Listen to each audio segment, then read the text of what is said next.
ম্যাথের ক্ষেত্রে আমরা এখানে cos x plus sin x cos x minus sin x আছে এবং ভেতরে 1 মাইনাস sin 2x আছে। আমরা যেটা করতে পারি সেটা হচ্ছে এই ভেতরের জিনিসটাকে অলরেডি আমরা মডিফিকেশন জানি, 1 কে লিখবো sin square plus cos square আর sin 2x কে লিখবো 2 sin x cos x। তাহলে আমরা এটাকে লিখতে পারি ইন্টিগ্রেশন যেরকম আছে আপাতত লিখে দিই,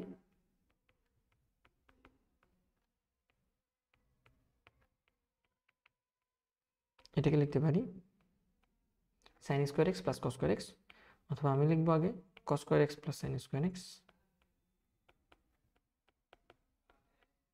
এটাকে লিখবো 2 sin x cos x, বা তুমি এটাকে 2 cos x sin x ও লিখতে পারো, একই কথা। dx ফর্মুলাগুলো তো আগেই জানি। এখন এটাকে a square minus 2ab plus B square a minus B whole square লেখা যাবে। তাহলে আমরা এটাকে লিখতে পারবো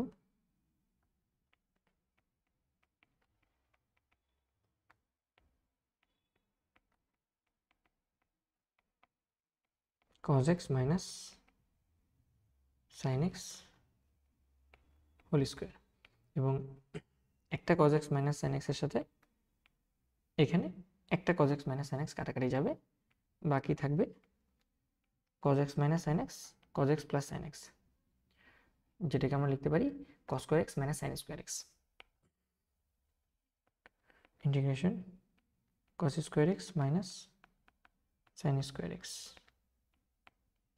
এবং আমরা জানি আমাদের একটা জানা ফর্মুলা আছে, বা এটা মাঝে মাঝে ইউজ হয়, সেটা হচ্ছে cos 2x equal to cos square x minus sin square x। তাহলে এখানে cos square x minus sin square x কে তুমি লিখতে পারো cos 2x integration cos 2x dx। আর cos x এর ইন্টিগ্রেশন ডিরেক্টলি আমরা জানি sin x, সো এটা হয়ে যাবে sin x, যেহেতু x ছিল না 2x ছিল, তাহলে আমাদের এই জিনিসটাকে আবার ভাগ করে এখানে ডিফারেন্সিয়েট করে লিখতে হবে। সো 2x এর ডিফারেন্সিয়েশন হচ্ছে 2, যেটাকে আমরা নিচে লিখে দিলাম প্লাস সি। এটাই হচ্ছে আমাদের আলটিমেটলি উত্তর। হোপফুলি আমরা ম্যাথটা বুঝতে পেরেছি।